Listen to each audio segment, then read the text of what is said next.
Pinagpiyastahan ngayon ng mga marami ang mismong naging sitwasyon ni Cedric Lee, Denise Cornejo, Ferdinand Guerrero at mismong kasama nilang si Simeon sa loob ng kulungan.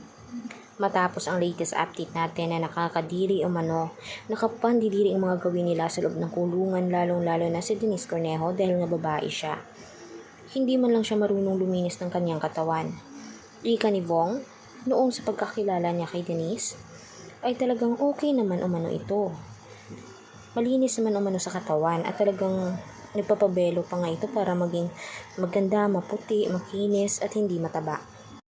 Pero kahit siya mismo ay nagulat din sa nakita niya. Kahit nga mismo umano ang mga lalaking tulad ni Cedric Lee ay hindi na maayos sa pananamit. Losyang na din at talagang ang mga brief nito at ang mga underwear pants ay hindi na sila marunong pang maging malinis sa kanilang pag-aari. Kaya ngayon, nakakadiri na nga, nakakaawa na nga dahil mabubulok na.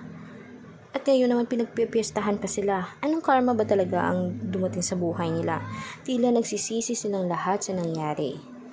Pero wala na nga silang magagawa kahit ang pera nila ay hindi makakagawa na makapagpapalaya sa kanila. Dati noon gusto ni Vong public apology lang, okay na, maging okay na sila kahit mismo sinumbag, binugbog nila si Vong.